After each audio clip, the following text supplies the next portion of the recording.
Hey guys, today we're breaking down all of the different styles of wedding photography and how do you find the right person for it. Stay tuned.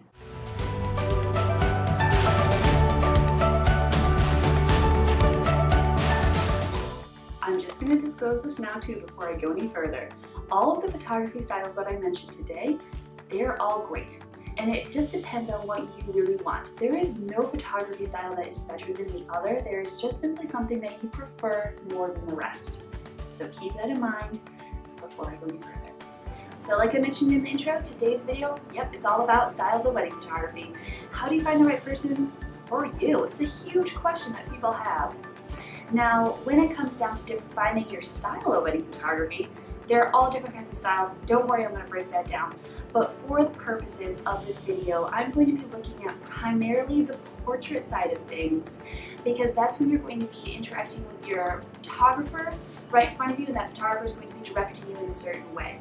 Now, throughout the whole day, a lot of us can tend to do something a little bit similar, and that's why it's all about just making sure you know exactly what portion of the day I'm really talking about when it comes to styles of wedding photography, and then how do you find all the aesthetics and everything else that goes with that.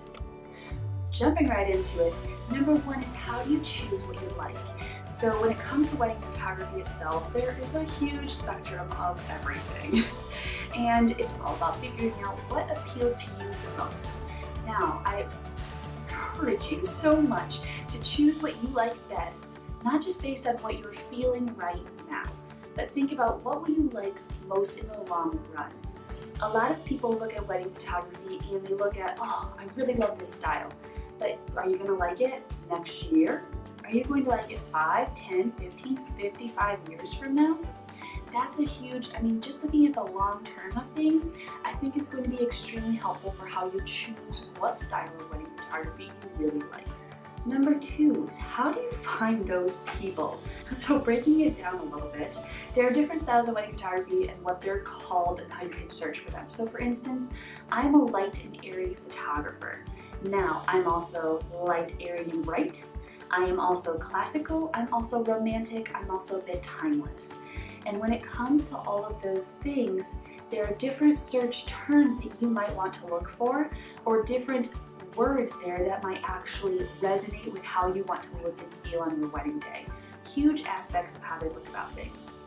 On a side note, because you've already seen a photo being posted now of my own work, thank you, I'm going to be sharing some of my friends in the industry who have graciously offered some of their photos for examples, and on them it's not only going to be their watermark on each image so that way you have an idea about where you're going with things, but also in the description below you're going to find that I have not only their style of photography mentioned, but their website is going to be linked as well. So if you find something you really like, check them out.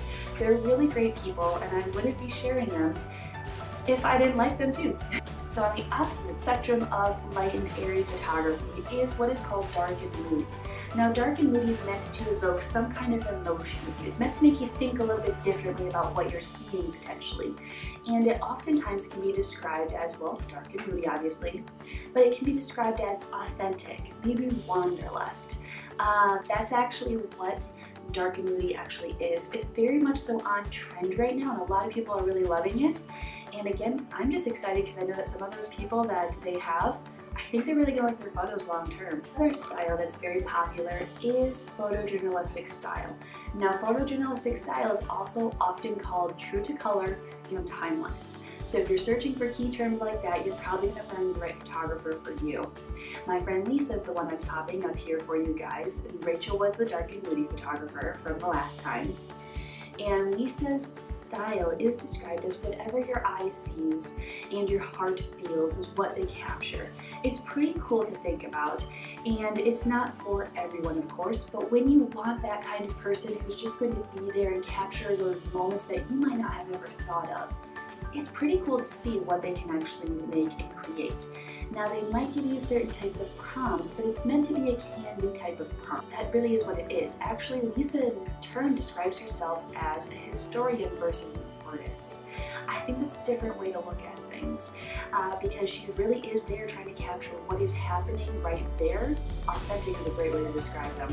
I'll put that in the link too. I'll put that in the description below for you. However, authentic is one of the ways that she can be described because again, she's there being a fly in the wall versus trying to create something that like a dark and moody photographer might be trying to create. It's just the way how you look at things. The next type of style that I think is very popular, and it kind of goes along into thinking about how you want to look for the day, is basically editorial. So editorial is what you think of when you think of magazine. It's what you think of when you think of models. It's what you think of when you think of celebrity weddings.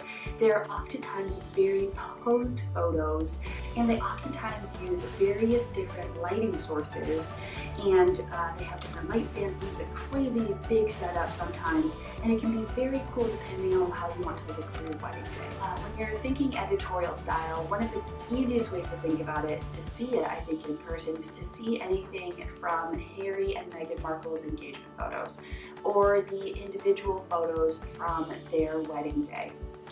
And I think that they're a really great look because it was very stylized, very set up with lighting, and it's meant to be and to look like that because it's meant to be magazine ready.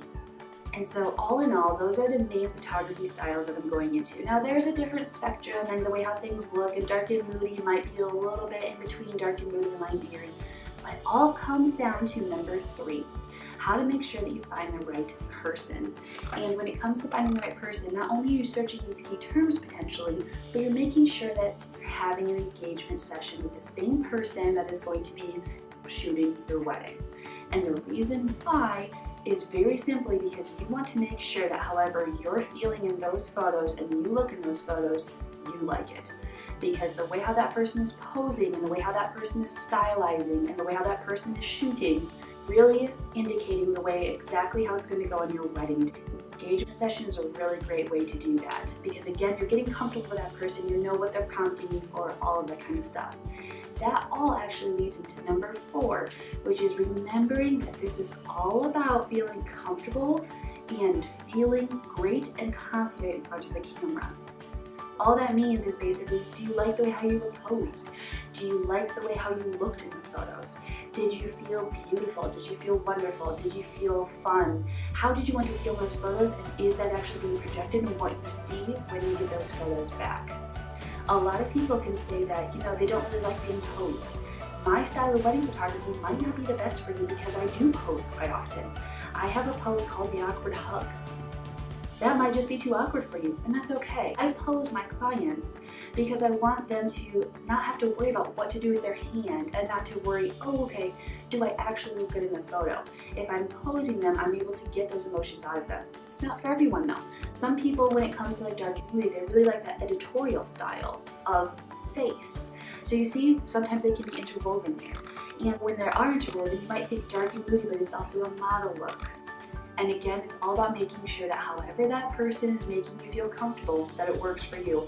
I actually heard from somebody just over the holiday season when I was photographing their family. They had their engagement session done by a person in Colorado. Such a sweet session. It looked beautiful. Not my style, and again, that's okay.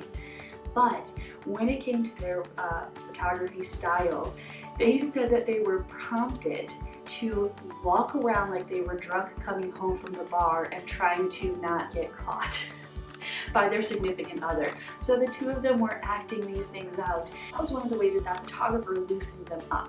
Now that photographer was a bit on the in-between of light and airy and dark and moody.